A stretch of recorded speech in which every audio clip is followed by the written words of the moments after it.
What did you do? My dad screamed when I said I was pregnant. Mortgage, groceries, electricity, all counted on you.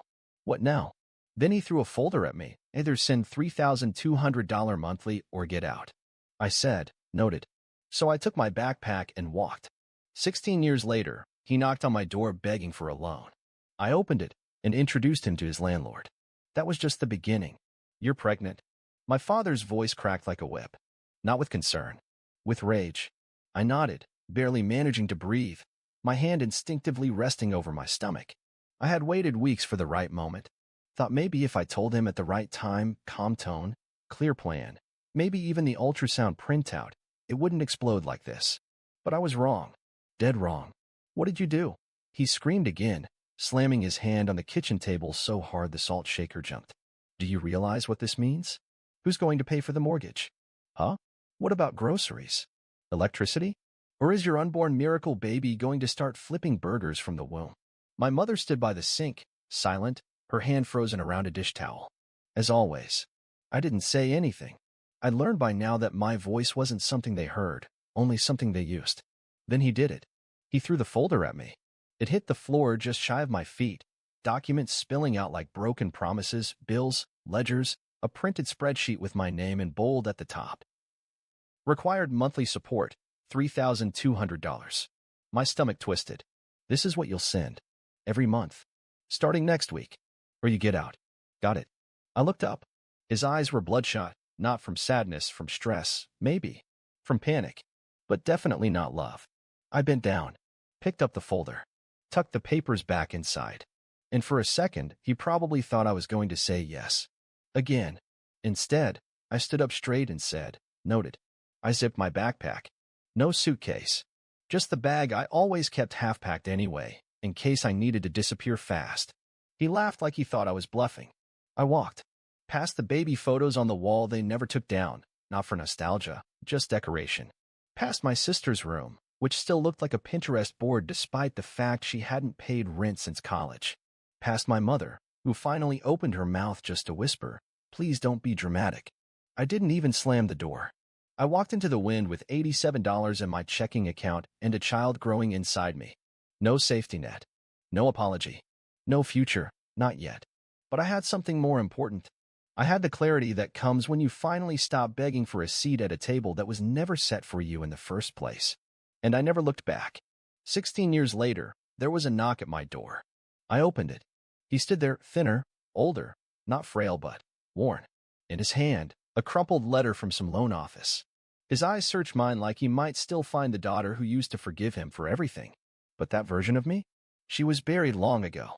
I stepped aside, and behind me walked out a tall woman with a clipboard and a lanyard. Mr. Dalton, she said, smiling professionally. It's time for your rent review. As of this quarter, your lease terms have changed. I believe you met your new landlord just now. I watched his face fall. I said nothing. Just closed the door behind me as the click of his shock hung in the hallway like an echo. And that was just the beginning. 16 years ago, I walked away with a baby in my belly and nothing else. And for 15 of those years, I paid. Every single month. At first, it was just temporary support. That's what my dad called it when he left a voicemail a week after I left. You're still part of this family, kid. Just cause you moved out doesn't mean you get to check out. We're counting on you. I had just started a job as a receptionist at a vet clinic, earning minimum wage, feet swollen, back aching, baby kicking. But I still wired them $500 that first month. By the time my daughter, Maddie, turned 2, I was up to $1,200. Dad said he was in between contracts. Then he broke his hand, helping a neighbor move. Then the house needed urgent repairs. Then my sister lost her job at the boutique, and somehow, I was expected to cover her phone bill, her car, and her Netflix subscription. I was 24, a single mom, working 2 jobs. And still, I paid. Because my mother would text things like, we're barely eating this week. But no pressure. Or my sister would send voice notes sobbing, I just don't want to end up on the street.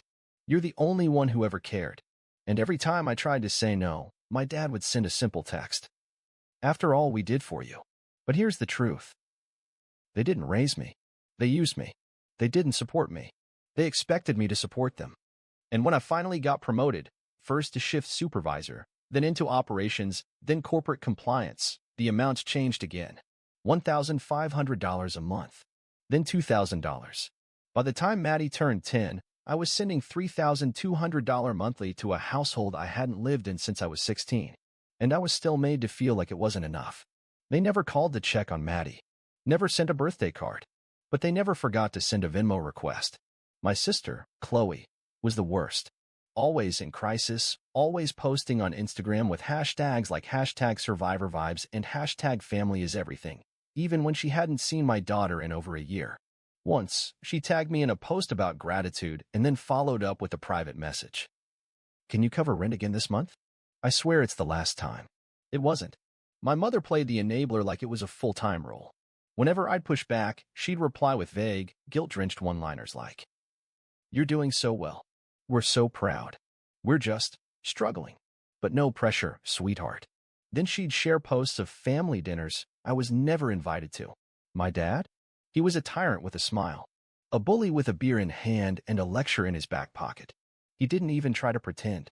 Once, when I missed a payment because Maddie had pneumonia and I had to pay out of pocket, he left me a voicemail that ended with, "You want to act grown? Then pay grown. Or get used to being cut off from your family for good." As if he hadn't already cut me off the second I became inconvenient. But the worst came last year. They'd asked me to come for Thanksgiving. Said it would be just us, that they wanted Maddie to know her roots. I gave in. I bought the plane tickets, took time off, rented a car, brought wine and groceries, and even baked a pie.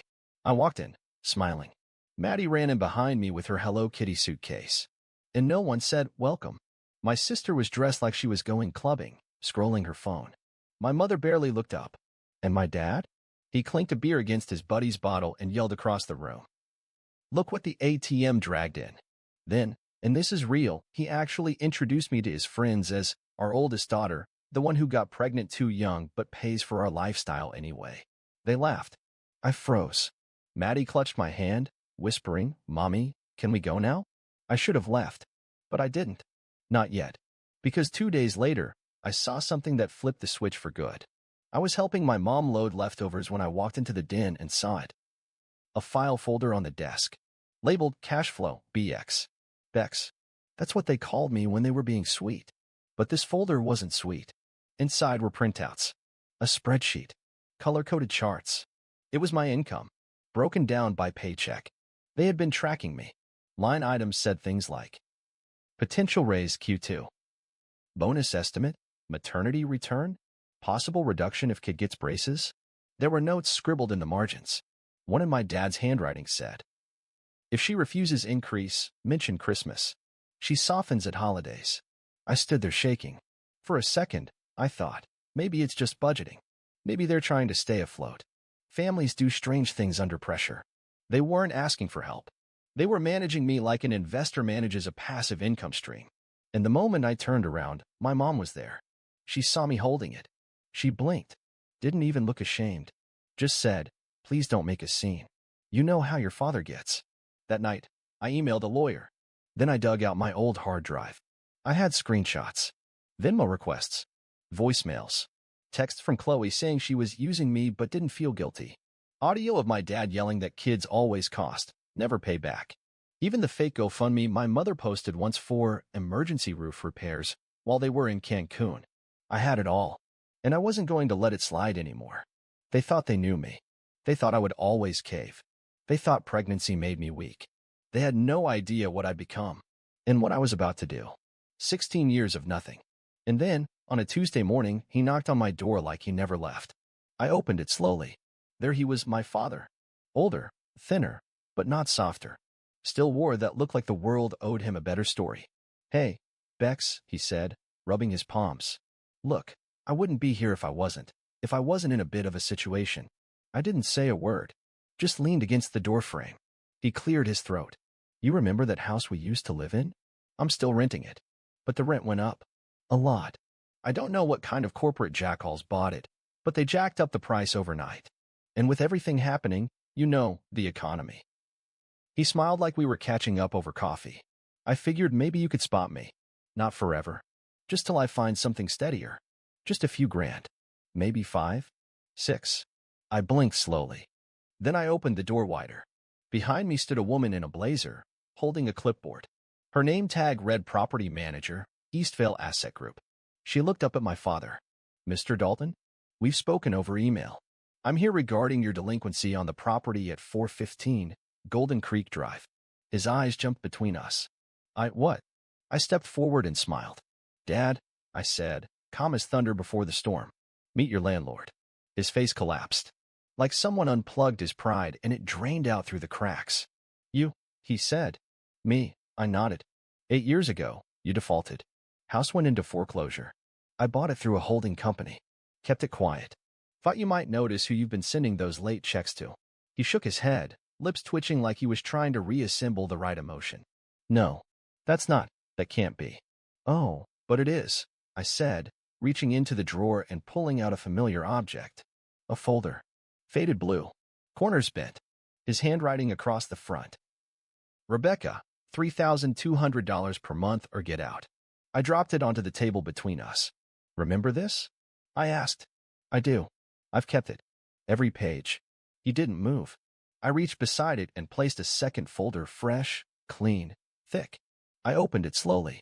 Here's the total I sent you between the ages of 19 and 34, I said. Itemized. Cross-referenced. Annotated. His eyes darted down the page. Total, $612,480.94. He opened his mouth, but nothing came out. The manager beside me cleared her throat and passed him a new document. This is your final notice. Lease termination. You have 14 days to vacate the property. His hands trembled. I didn't do this to hurt him.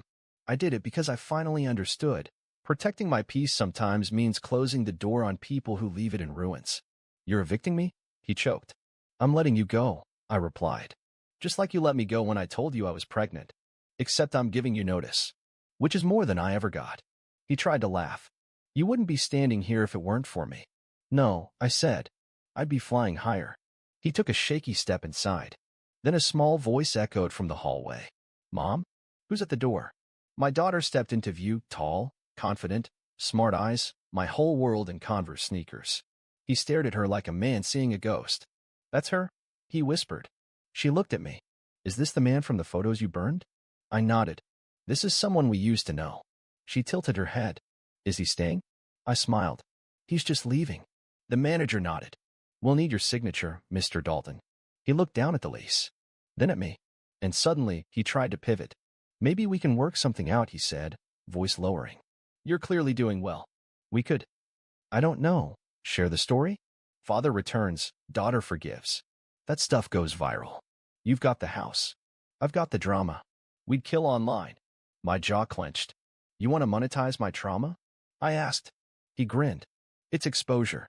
I stepped forward, close enough to smell the stale cologne he probably sprayed on, hoping it made him smell like a father again. You taught me family is a transaction, I said. So here's my transaction. You pack, you leave, you vanish. Or I raise the rent to market rate, terminate the lease legally, and make sure your next address has 4 numbers. He froze. You wouldn't. I leaned down and whispered. I rewrote the contract. Just like you taught me.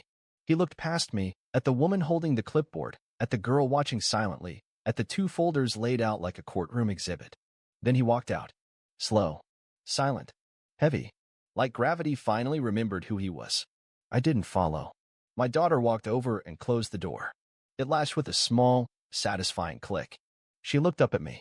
He looked like someone who used to be important. I nodded. That's exactly what he was. And outside, for the first time in his life, he had no keys. They didn't pay a cent. Not on day one. Not after the formal notice. Not even when the property manager emailed them the final eviction documents with a polite, automated thank you for your tenancy. Nothing. No apology. No explanation. Just a Facebook post from my father. A blurry screenshot of me speaking at a work event, cropped with spite and filtered through delusion. The caption read, "Some people forget where they come from. Sad. No likes. No comments. Only silence." It was perfect. 14 days later, the house was mine again, fully, legally, physically. They were gone. No warning. No goodbyes. Just a half-packed suitcase left behind in the laundry room, a cracked phone charger in the hallway, and a fridge full of expired food and neglect. I walked through the house like it was a museum of dysfunction. In the master bedroom, the same bed frame he used to sleep in, the one I helped buy when I was 20, still creaked with every breath of the floorboards. In the drawer of the nightstand, I found the original printout of that folder, the one that said, $3, 200 or get out. He'd kept it, like a trophy, like a reminder that once I had no choice. I picked it up and smiled. Then I burned it in the kitchen sink. No ceremony, just flame and water and quiet. 3 weeks later, I listed the house for rent. It didn't take long. A young couple, Rachel and Dev, signed within days. She was a nurse. He taught literature at the community college. They had a toddler who liked to name things: Door, Cup, Cloud. On move-in day, I handed them the keys and said, "This house deserves better stories." And I meant it. 2 days after they moved in, I got a message from Chloe. Not a call, not even a voicemail. A single line in my inbox. "I'm pregnant. I don't know what to do. You're the only one who's ever handled life." I stared at the screen. The same woman who once laughed when I said I couldn't afford daycare. Who told people I trapped a man with a baby when I was 19. Who called me dramatic for walking away from the family. And now, she wanted me to fix it again. I didn't reply. I didn't even delete it. I just blocked the number. Because I knew exactly what would happen if I answered.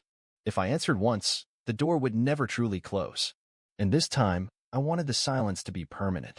I changed my number. Deleted every family contact. New phone, new email, new emergency contact list at work.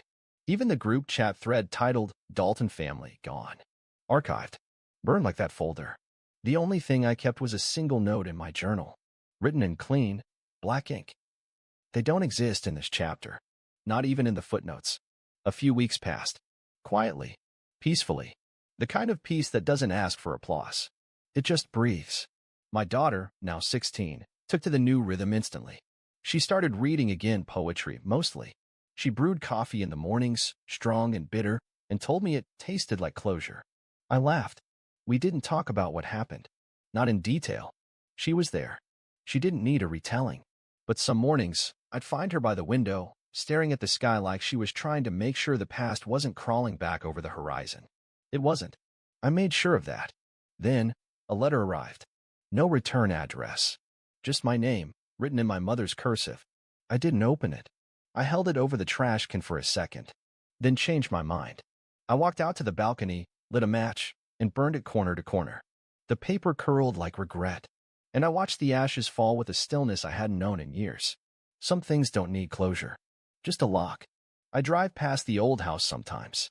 The porch has new flower pots. The curtains are open. There's chalk on the driveway in the shape of suns and stick figure animals. Rachel sends me updates once a month, mostly rent receipts, sometimes a photo of their daughter holding a stuffed penguin named Carl. The place feels like it finally exhaled. And me? I go home to a quiet apartment where no one screams, no one guilts, no one owes me anything. Where the fridge is full, the bills are paid, and the laughter, when it comes, is real. Last Friday, my daughter and I were sitting at the table, eating pancakes for dinner. She looked up from her book and asked, casually, "Do you ever miss them?" I paused, not to think, just to breathe.